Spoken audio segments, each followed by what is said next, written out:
Shalom Bapak Ibu Saudara, bagaimana kabar hari ini? Salam jumpa dengan Sapari, Sapaan Rohani Immanuel. Pada hari ini, Selasa 2 Juli 2024, kita akan mendengar dan merenungkan firman Tuhan yang terambil dari kitab Mazmur pasal 31 ayat 6 yang demikian. Ke dalam tangan-Mu-lah kuserahkan nyawaku. Engkau membebaskan aku ya Tuhan, Allah yang setia. Bapak, Ibu, dan Saudara yang dikasihi Tuhan, pendengar Sapari yang berbahagia, kita akan bersama-sama merenungkan firman Tuhan dengan tema berserah sepenuhnya kepada Tuhan. Kita adalah anak-anak Tuhan yang disebut sebagai orang percaya, yaitu percaya kepada Yesus Kristus. Bukan hanya sekedar percaya, melainkan menyerahkan sepenuh hidup kita kepada Tuhan dan mempercayakan seluruh kehidupan kita kepadanya. Kitab Mazmur pasal 31 ayat 6 menggambarkan tentang penyerahan hidup Daud kepada Tuhan. Daud yakin bahwa perlindungan yang aman hanya ditemukan di dalam Tuhan. Sebagai Raja Israel, bukan berarti Daud terbebas dari masalah, tapi justru banyak menghadapi permasalahan, mengalami penderitaan yang disebabkan oleh musuh-musuh yang berusaha menjatuhkan Daud. Berserah berarti kita menyerahkan seluruh hidup kita kepada Tuhan dalam segala keadaan, baik suka maupun duka.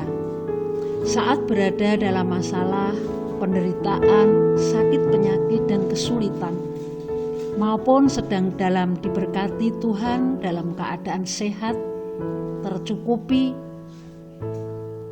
kita harus senantiasa berserah kepada Tuhan. Inilah yang disebut dengan tindakan iman, di mana kita mempercayakan hidup kita sepenuhnya, secara total kepada Tuhan dan mempersilahkan Tuhan berkarya dalam hidup kita. Bukan iman yang setengah-setengah, bukan iman yang musiman, bukan iman yang suam-suam kuku, melainkan iman yang utuh kepada Tuhan.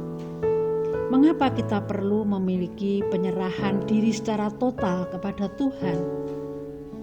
Supaya hidup kita sesuai dengan kehendak dan rencananya. Karena sebagai manusia, kita sering cenderung mengandalkan kekuatan dan kepintaran diri kita sendiri dibanding tunduk kepada kehendak Tuhan. Untuk itu, mari kita terus berserah kepada Tuhan, dan jalan yang harus kita lalui adalah kita siap untuk dibentuk, siap untuk diproses seperti tanah liat. Taat dalam melakukan, dalam melalui proses dari Tuhan. Tanah liat hanya bisa berserah dan percaya penuh kepada si penjunan, yang akhirnya tanah liat akan terbentuk menjadi sebuah bentuk yang indah. Mari kita terus menyerahkan diri sepenuhnya secara total kepada Tuhan. Kita siap menjalani proses demi proses yang dari Tuhan, karena kita yakin bahwa rancangan Tuhan itu indah buat anak-anaknya. Mari kita terus belajar berserah diri sepenuhnya kepada Tuhan, dan Tuhan siap memberikan kekuatan. Amin. Mari kita berdoa. Bapa di dalam surga, kami bersyukur untuk kesempatan ini. Kami boleh merenungkan firman-Mu, supaya kami tetap berserah sepenuhnya dalam kasih kuasa-Mu. Dalam segala keadaan kami Tuhan, ajarlah kami untuk terus berserah dan percaya kepada Engkau, karena kami yakin rencana-Mu indah bagi kami anak-anak-Mu. Kuatkan kami dalam menjalani setiap proses kehidupan yang Tuhan berikan bagi kami. Ampuni kami akan dosa dan kelemahan kami Tuhan. Hanya di dalam nama Tuhan kami Yesus Kristus penolong kami berdoa.